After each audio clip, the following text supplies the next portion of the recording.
ሰላም ጤና ይስጥልን። ውድና የተከበራችሁ ቤተሰቦች ሁላችሁንም ሰላም ብያለሁ። ከኔ ጋር እግዚአብሔር ይመስገን ሁሉ ሰላም ነው።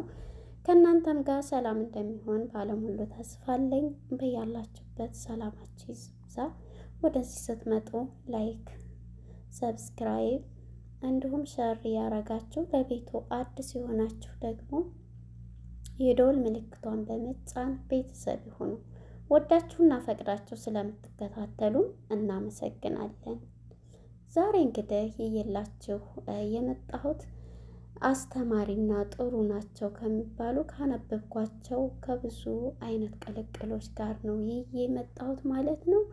እነሱን አብረን እንከታተላለን። መጀመሪያ ለቤቱ እንግዲህ ላይክ ያረጋችሁ ጀምሩ። ስለ ፍቅር ይላል። ምክንያት ሳይሆን ፍቅር ከሞት የበለጠ ኃይለኛ ነው። ስታፈቅር የሚገባህ ነገር ግን ቢኖር አንድ ትደመር አንድ ሁሉም ነገር ማግኘት ሲሆን ሁለት ሲቀነስ አንድ ደግሞ ሁለት ነገርን ማጣት ነው። ታማኝነት ልክ እንደ መስታወት ነው። አንድ ከተሰበረ እንደ ድሮ ማየት አይችልም። ፍቅር ያዘኝ ማለት ቀላል ነው። በፍቅር ውስጥ መቆየት ግን ልዩ መሆንን ይጠቅማል። እንደ ማንኛውም ተራ ነገር ከሚያይህ ሰው ጋራ በፍቅር እንዳትወርቅ ተጠንቀቅ። ከዚህ የበለጠ ፍቅር ድሮም ተሰምቶኝ አያቅም፣ ወደፊትም አይሰማኝም። ሰዎችን ለመርሳት በሞከርክ ቁጥር የበለጠ እያስታወስካቸው ትመጣለህ።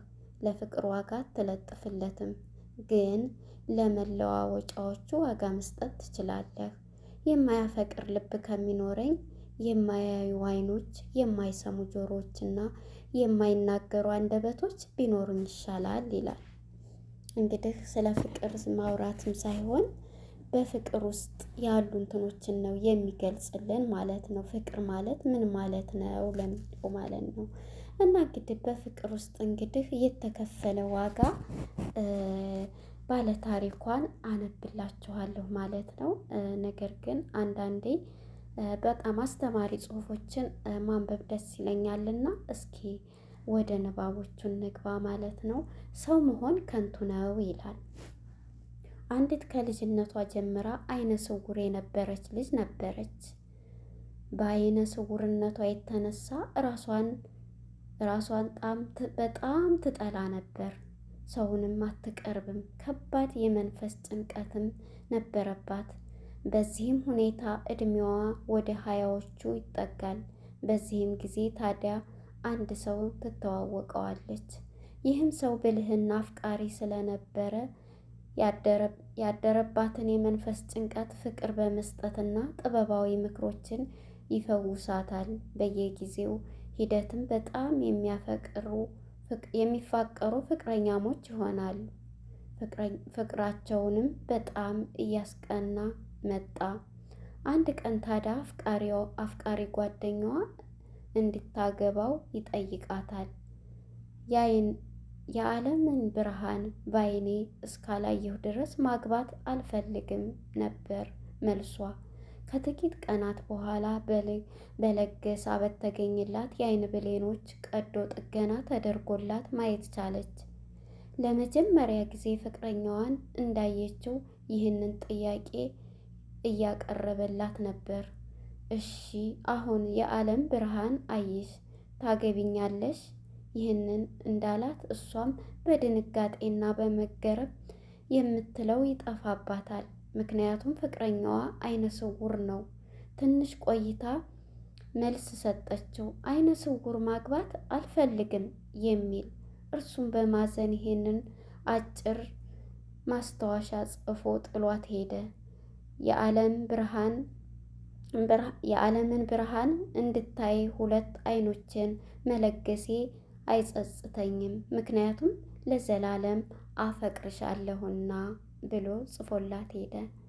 እንግዲህ እኛ በተደረገልን ነገር የማናመሰግነን እንግዲህ እሱ በማፍቀሩ የራሱን አይን ለግሶላታል። ነገር ግን እሷ ከዛ ውስጥ የወጣችበትን እረስታ መጨረሻ ላይ እኔ አይነ ስውር አላገባም የሚል መልስ ነው የሰጠችው። አይገርምም? እሱም በዚህ በቃ ስለሚያፈቅራት ስለሚወዳት መጨረሻ ላይ አይኖችን የለገስኩሽ የአይን ብሌኖችን እኔ ነኝ በማለት ይሄንን ብሏት ይለያታል። እንግዲህ ለሷ ምን አይነት ጸጸት ነው የምትጸጸተው? ይሄንን ብሏት ሲሄድ አይኖቹ የእሱ ናቸው፣ ግን እሷም አይነ ስውር ነበረኝ። መጨረሻ ላይ ግን ምንድን ነው ያል መጨረሻ ላይ ትታው ነው ማን ነው አልፈልግም እኔ አይነ ስውር አላገባም ነበረ ብላው የተለየችው። ይሄን ግን ሲላት እሱም የመጨረሻውን ውሳኔውን ነግሯት ሄደ። እንግዲህ እሷ ምንድን ነው በአንደበቷ የሚሆነው ስትጸጸት ትኖራለች ማለት ነው። እና አንዳንዴ ሰዎችን ይሄ የሚጎል አካል ነው የሚጠፋ አካል ነው። ያው ሁላችንም በእርግጥ መልኩ ቁመቱ እንትኑ ያን ነው ከሁሉም የምናስተያየው፣ ግን ሁሉም ነገር የሚጠፋ ነው። አካላችን የሆነ መኪና ቢገጨን ምን ቢለን አንድ እግራችን እጃችን ተቆርጦ የሚጠፋ ነው።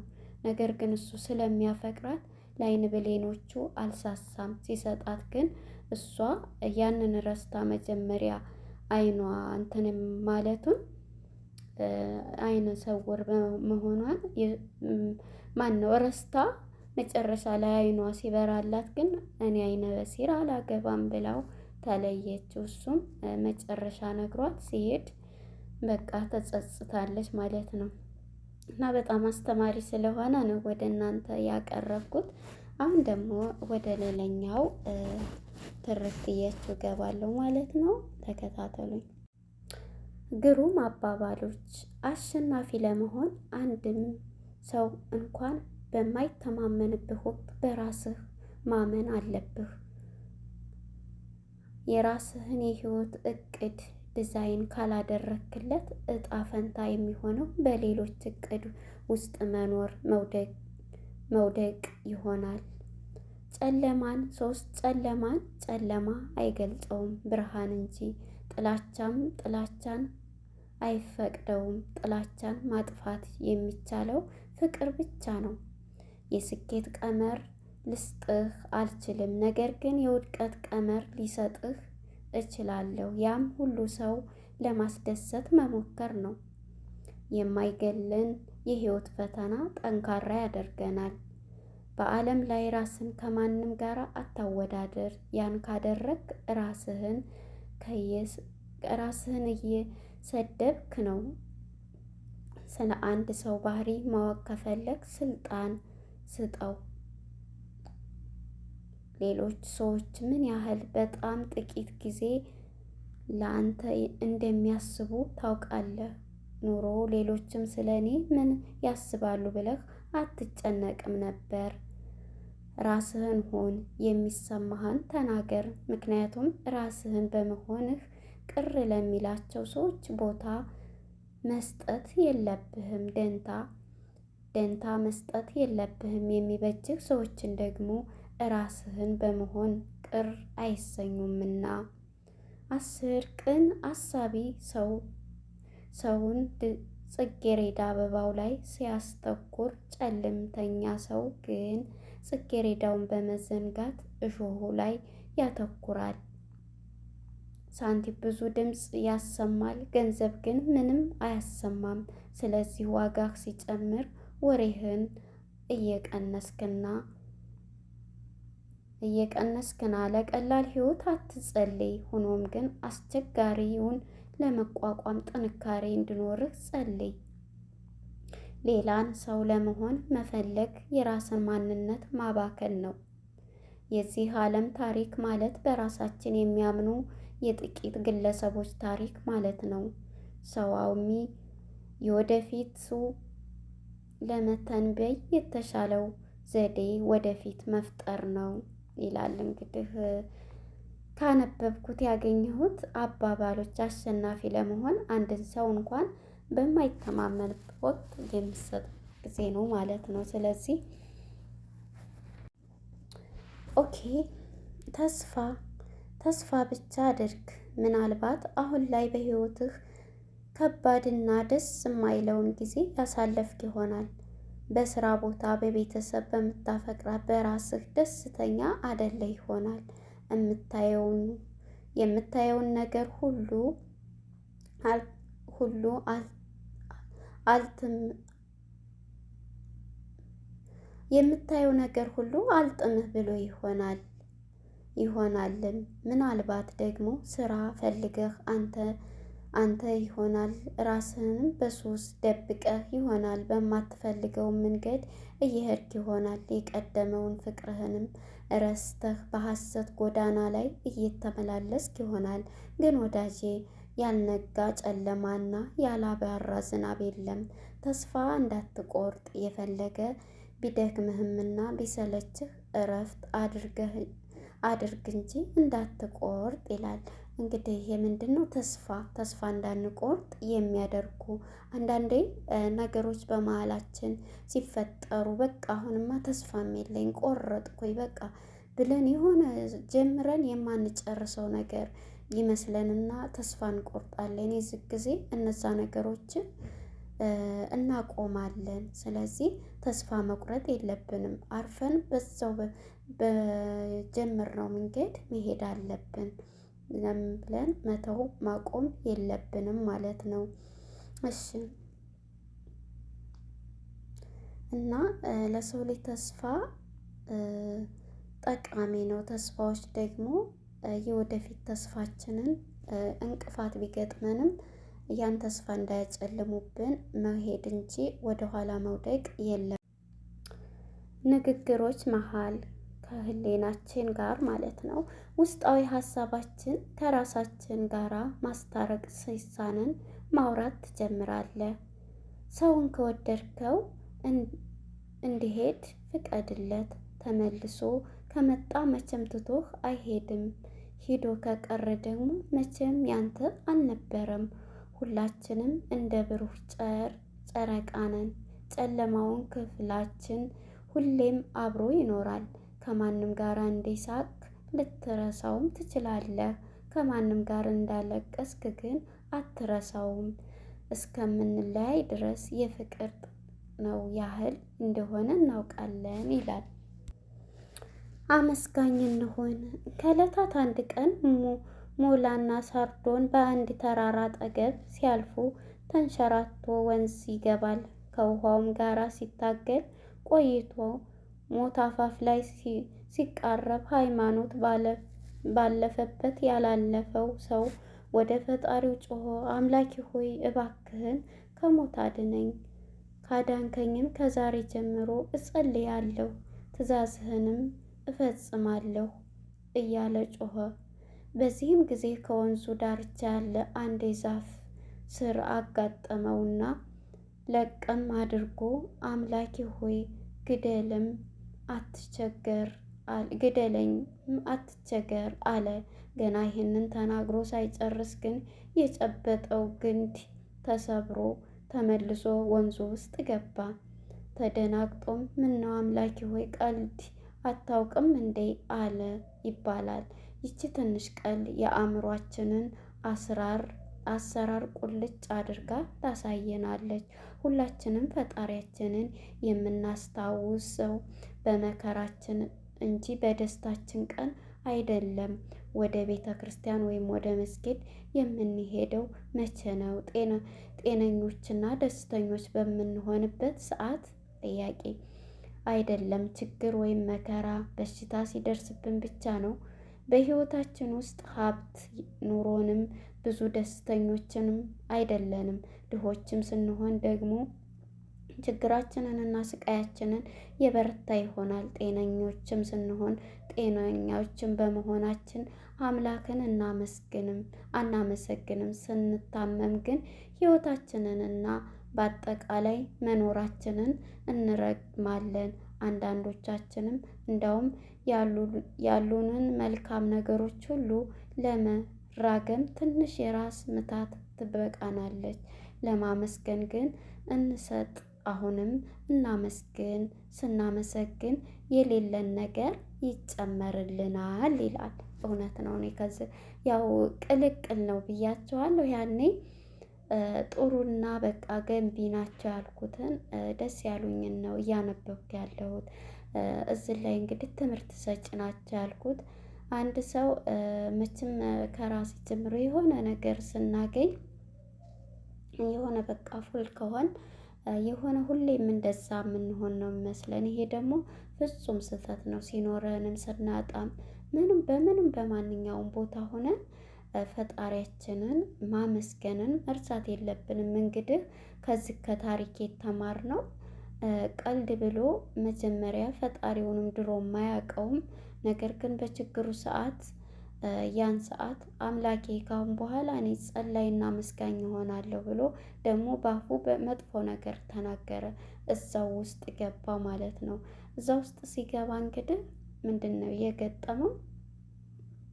መልሶ ሲገባ ቀልድ የሚል ወሬ ነው ያመጣው። ቀልድ አታውቅም ወይ የሚል ከፈጣሪው ጋር እዛው ነው ወድቆ የቀረው ማለት ነው። እና አንዳንድ ጊዜ ምንም ቢሆን በሃይማኖታችን አመስጋኝና ጠንካራ መሆን አለብን። ፈጣሪም እኮ በደህናው ጊዜ ያላወቅነውን በችግራችን ጊዜ ብቻ ፈጣሪ ሆይ ብንል ፈጣሪ ያን ሰዓት ሲኖርሽ ድሆችን ረድተናል። ያኔ ራሳችን በቃ ቤታችን ፉል ሆኖ ሳለ ሌሎችን አልተመለከትንም። የዚህ ጊዜ እኛ ሲደርስብን ብቻ እንደዛ ብንል እናንተ ድሆችን የተመለከታችሁ እናንተ ያን ሰዓት የት ነበራችሁ? እኔን የታወቃችሁ ብሎ ነው የሚጠይቀን ፈጣሪም ማለት ነው። እና የሰው ልጅ ሲያጣ ብቻ አይደለም ፈጣሪም በችግራችን ጊዜ ብቻ አይደለም በማንኛውም የኤኒ ታይም ጊዜ ማመስገን አለብን። አመስጋኝ መሆን በተሰጠን ነገር ሁሉ አመስጋኝ ልንሆን ይገባል በሚለው ሁኔታ ነው እንግዲህ ያነበብኩትና የተረዳሁት ማለት ነው። እስኪ ደግሞ ወደ ቀጣዩ ጥሩ ነው ያልኩትን አነብላችኋለሁኝ። ትወዱታላችሁ ብዬ አስባለሁ። ያው የተቀላቀለ በመሆኑ ደግሞ እንትን ሌላችሁ አይገባም ማለት ነው። ያው እየመረጥኩኝ ነው ጥሩ ጥሩ ያሉትን የማነብላችሁ። ታሪክ አይደለም ያው እንማማርበታለን ከሚል አንፃር ነው ማለት ነው። ተከታተሉኝ። ሁኔታዎች ተስፋ ለማስቆረጥ ወደ ህይወትህ ሲመጡብህ ሶስት ነገሮችን አስብ። አምላክህ ካንተ ጋራ እንደነበረ አሁንም ካንተ ጋራ እንዳለና ሁልጊዜም ካንተ ጋር እንደሚሆን ከዛ እጅ ላይ ባለው ነገር ደስተኛ ሁን። የተሰጠህን ጸጋ ጠንቅቀህ እወቅ። እየሆነ ላለው ነገር አመስጋኝና ህይወትን ቀጥል ይላል። ባለን ነገር ደስተኛ ያልሆነ ሰው የሚመኘውም ነገር ቢያገኝም ደስተኛ አይሆንም።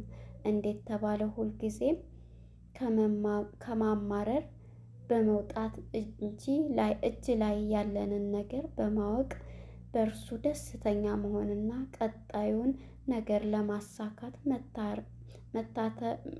መታር ያስፈልጋል። የህይወት ውጣ ውረድህን ካንተ ውጭ ማንም አያስተካክልልህም። ስለዚህ የወደፊቱ የተሻለ ለማድረግ ዛሬ ላይ ያለህበት ሁኔታ በቅጡ ተረዳው። ከዛ ነገን የተሻለ ለማድረግ ይቻላል። በህይወትህ ትልቁ ድክመት ተስፋ መቁረጥ ነው። ህይወት የትግል ጉዞ ናት። ተስፋ ያልቆረጠ በእርግጠኝነት ያሰበበት ይደርሳል። አንድ ነገር በእርግጠኝነት መናገር የሚቻለው ህይወት ሁልጊዜም ሁለተኛ እድል እንደምትሰጥ ነው። እርሱም ነገ ይባላል። የዛሬ መውደቅህን ስኬታማ ላለመሆን በፍጹም ምስክር አይሆንም። ይልቁንም ከውድቀትህ ተምረህ ህልምህን ከግብ አድርስ። በፍጹም በህይወትህ ተስፋ እንዳትቆርጥ ይላል። እንግዲህ መጀመሪያ ላይ ሁኔታዎች ተስፋ በሚል አንብቤላችኋለሁ። ተስፋ መቁረጥ የለብንም በሚለው በተሰጠን ነገር ደግሞ አመስጋኝ መጀመሪያ ላይ እንዳልኳቸው አመስጋኝ መሆን አለብን። ሁሌም ያለን ነገር አመስጋኝ ከሆን ከዛ ደግሞ በተሰጠን ነገር ደግሞ ደስተኛ ከሆን ሁሌም በያዝነው ነገር እንትን ልንል እንችላለን ተስፋ ሳንቆርጥ ካልን ማለት ነው።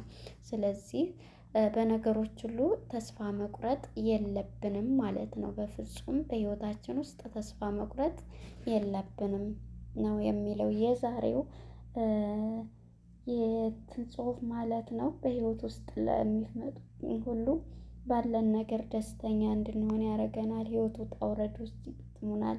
ነገር ግን በተሰጠን ነገር ሁሉ አመስጋኝና ተስፋ ባለመቁረጥ መሄድ ይኖርብናል ማለት ነው።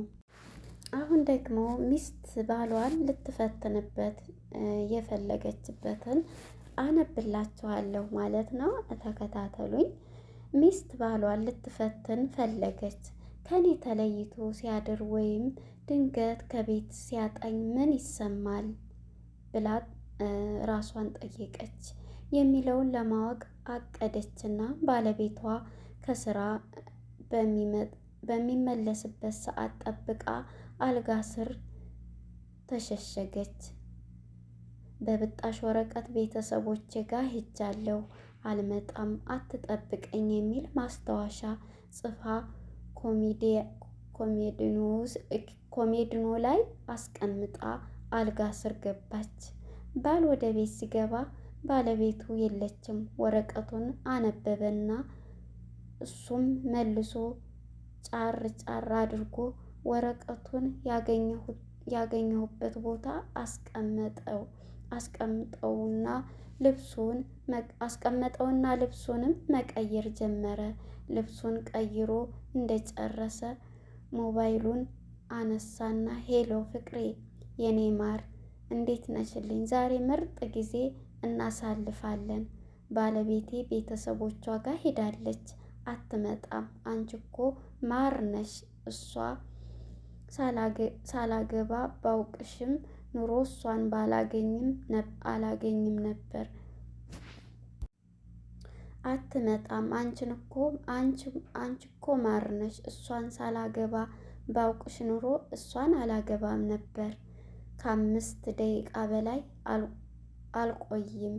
ዝግጁ ሆነሽ ጠብቂኝ፣ መጥቼ ወስድሻለሁ ባየኔ ጣፋጭ ብሎ ወሬውን ጨርሶ ተነስቶ ወጣ።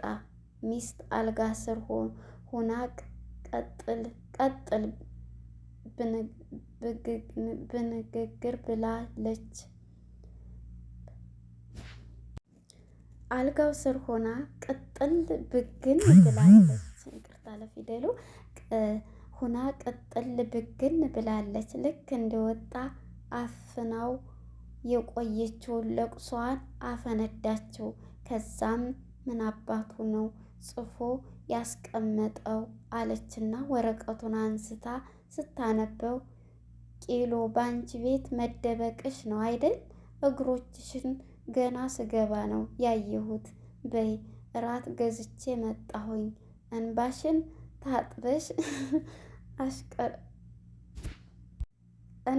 ታጥበሽ ሽቅርቅር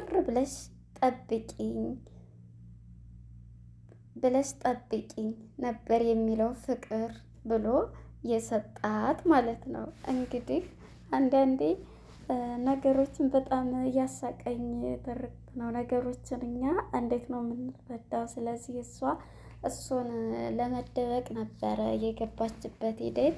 ነገር ግን እሱ ደግሞ እሷን ለማናደድ የሄደበት ከዛ ደግሞ የጻፈላትን ቴክስት ስታይ ምንድን ነው ያለችው? በቃ አለቀሰች የቁኝ ሲል ማለት ነው። በኋላ ላይ ስታነበው ግን በደስታ ነው ያለችው። ያለቀሰችውን እንባ ታጥባ ያው ዝግጁ ሆና ትጠብቀዋለች ማለት ነው። እና አንዳንዴ እኛ ሴቶች ራሳችን ተንኮል እንሰራለን ብለን ስንል ደግሞ ተደበቅኩ ብላ እግሯ ታይቷል ሲገባ ማለት ነው። ያሳቀኝና ያዝናናኝም ያሳዘነኝም ነው ማለት ነው። መጨረሻ ላይ ስታነብ ራሷን ሳታገኝ እነዚህን ሁሉ አስታውስ ይላል። እንግዲህ ያለፈውን መለወጥ አይቻልም፣ ከመጠን በላይም ሀሳብ ወደ ሀዘን ይመራል። ደስታ የሚገኘው በውስጥህ ነው። የሰዎች አስተያየት ያንተን እውነታ አይገልጽም። ፈገግታ ተላላፊ ነው። የሁሉም ሰው ጉዞ የተለየ ነው። ደግነት ነፃነት ነው። ሀሳብህ ስሜትህን ይነካል። ነገሮችን ሁሉ በጊዜ ይሻሻላሉ ይላል። እነዚህን ነገሮች ካስታወስ የምንልበት ይሆናል ማለት ነው። ተመልከት፣ የሰው ልጅ የማሰብ ችሎታው ሲጨምር የጓደኞቹ ብዛት ይቀንሳል። ሁለት መጀመሪያ ለራሳችሁ መሆን ስትጀምሩ ለማንም ምን መሆን እንዳለባቸው ትገነዘባላችሁ። ሶስት ዝቅተኛ እውቀት ያለው ሰው የሚተኛው እንቅልፍ ከፍተኛ ይሆናል። አራት ሰው ከጊዜና ከማጣት ብዛት ይማራል። አምስት የሰው ልጅ ከደስታ ይልቅ የሀዘን ቀኑን መቁጠር ይወዳል። ስድስት አንዳንድ ሰዎች የሚወድቁት ሌሎችን ለመጣል ሲሞክሩ ነው ይባላል። ትክክለኛ አባባል ነው። ሰዎችን ለመጣል ስንፈልግ እራሳችን እንወድቃለን።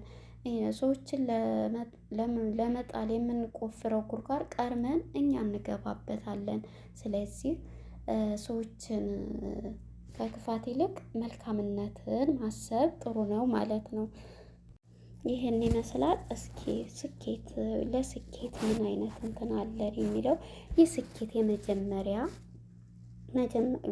መጀመሪያ ግብህን አውጣ፣ ስንፍናን ከህይወትህ አስወግድ፣ ሁልጊዜም በግብአዊ ላይ ያተኩሩ፣ ጊዜን ለመቆጣጠር ይማሩ፣ በጥሞና ማዳመጥን ይማሩ፣ በራስ መተማመን ሊኖር ይገባል።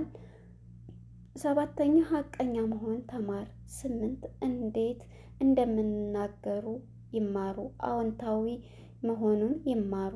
አስር ሁልጊዜም መማሩን ይቀጥሉ ይላል። ከመማር እንግዲህ መጀመሪያ ወደ ስኬት ከመግባታችን በፊት ለስኬት እቅድ ማውጣት፣ ግብአዊ አውጣ ማለት እቅድ ወይም ግብአዊ ነው። ስንፍናን ከህይወት አስወግድ፣ ነገ ሰራዋለሁ ወይም ይሄን አደርገዋለሁ እያል ጊዜ መስጠት የለብንም። ዛሬ ከሆነ ዛሬ ነው መስራት ያለብን ማለት ነው።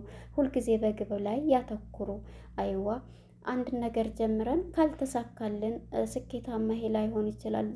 ከሌ ስለ ወይም በንግድ ስራ ለምሳሌ ከሄድ ከሌ እኮ በዚህ ላይ ወርቋል ብለን እሱ ስለወደቀ ብለን እኛ ማቆም የለብንም።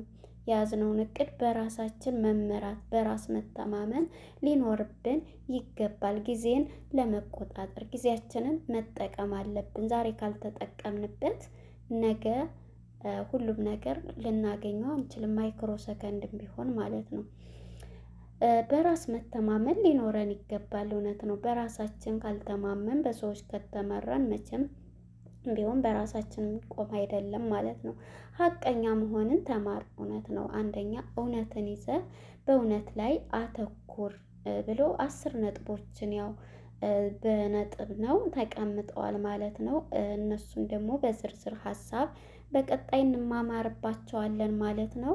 በጣም ደስ የሚሉ ጽሁፎችን ያው ቅልቅል ናቸው ስንማማር ቆይተናል ማለት ነው። በቀጣይ ደግሞ ደስ በሚሉ ግጥሞችና እንትኖች ይዘን እንመጣለን ማለት ነው። እርምሽን አውጪ ይላል ገጥሞ ያገኘሁት ማለት ነው።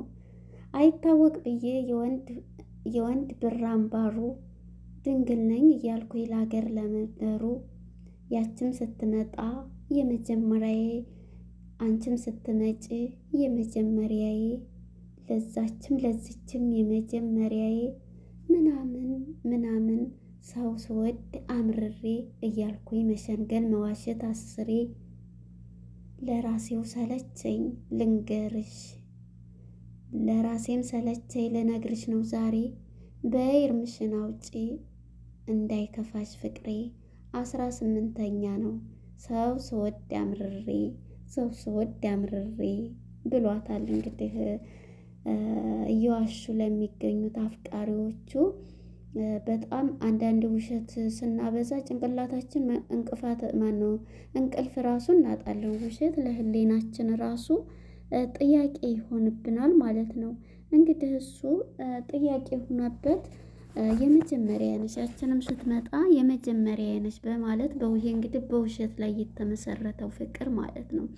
እና አንቺ መጀመሪያ ነሽ እያለ በሚዋሽ ሰዓት በቃ ዛሬ ግን እውነቱን መናገር አለብኝ ብሎ በውሸት ላይ የተገነባው ፍቅር ጥያቄ ሲሆንበት ጭንቅላቱ እውነቱን ተናግሮ 18ኛ ነሽ አንቺ ብሎ ነገራት ይባላል።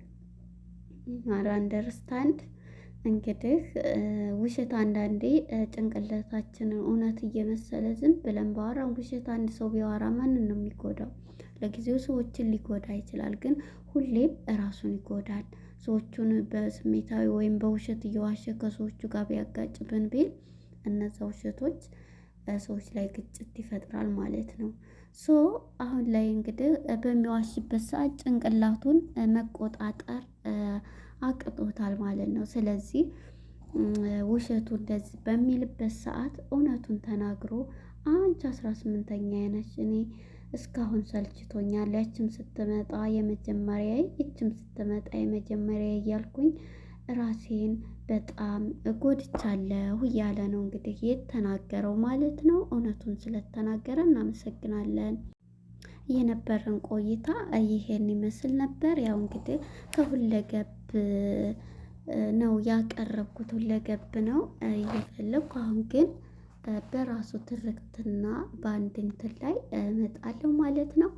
እንግዲህ እስከምንገናኝ በቀጣይ ክፍል ላይክ ሰብስክራይብ እያደረጋችሁ አበረታቱኝ። በጣም አሪፍ ቆይታ ነበረን።